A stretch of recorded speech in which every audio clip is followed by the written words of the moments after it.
അതപ്പോൾ നമ്മുടെ കേരള സദ്യ ഇഷ്ടപ്പെടാത്തവരാരാ ഉള്ളത്? ഓണത്തിന് വിഷുവിനൊക്കെ നമ്മൾ സദ്യ കഴിക്കാറുണ്ട്. പക്ഷേ 365 ദിവസവും സദ്യ കഴിക്കുന്ന ഒരു സ്ഥലമുണ്ട്, സദ്യ തേടി ആളുകൾ പോകുന്നൊരു സ്ഥലമുണ്ട്. അവിടെയാണ് നമ്മളിപ്പോൾ ഉള്ളത്. നമ്മളിത് ഒരു സദ്യ കഴിക്കുകയാണ് കേട്ടോ.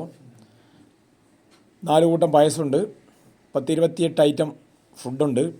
അപ്പോൾ നമ്മൾ പഴവും പായസവും കൂട്ടിയടിക്കുന്നു, പിന്നെ നമ്മൾ പപ്പടവും പായസവും കൂട്ടി കഴിക്കുന്നു, പിന്നെ ബോളിയും പായസവും. ഇതെല്ലാം കൂടി കഴിക്കാം, അടിപൊളിയാണ്. പല നാട്ടിൽ നിന്ന് ആളുകൾ തേടി തേടി വരുന്ന കേട്ടോ. നിങ്ങൾക്കിതിൽ ഏതാ ഇഷ്ടമെന്ന് എനിക്കറിയില്ല. നമുക്ക് ഏറ്റവും ഇഷ്ടപ്പെട്ടത് പപ്പടവും അടയും കൂട്ടിയടിച്ചതാണ് കേട്ടോ. എല്ലാത്തരം കറികളുണ്ട്, വെജാണ് ഫുള്ള്. നോൺ വെജ് ഇഷ്ടപ്പെടുന്നവരുണ്ട് നമ്മൾ, പക്ഷേ വെജ് സദ്യ ഏറ്റവും കൂടുതൽ ആളുകൾ ഇഷ്ടപ്പെടുന്നത്. ആ സേമിയവും ബോളിയാണ് നമ്മളിപ്പോൾ കഴിക്കാൻ പോകുന്നത്. അപ്പോൾ ഇത് നമ്മൾ വരുന്നത് തിരുവനന്തപുരത്താണ്, ബേക്കറി ജംഗ്ഷനടുത്ത് മദേഴ്സ് വെജ്.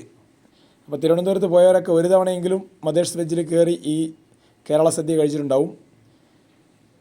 365 ദിവസവും സദ്യ കിട്ടുന്നൊരു സ്ഥലമാണിത്. അപ്പോൾ നമ്മൾ ഇടയ്ക്കിടയ്ക്കൊക്കെ പോകാറുണ്ട്. ഇപ്രാവശ്യം പോയി, അടിപൊളിയായിരുന്നു. കൂട്ടത്തിൽ കുറേ പേരുണ്ടായിരുന്നു, അവർക്കെല്ലാം ഇഷ്ടപ്പെട്ടു. ധാരാളം വ്ളോഗിലൊക്കെ നിങ്ങൾ കണ്ടിട്ടുണ്ടാവും. അപ്പോൾ ഒരു തവണ പോവുക, സദ്യ കഴിക്കുക, നിങ്ങളുടെ അഭിപ്രായം പറയുക.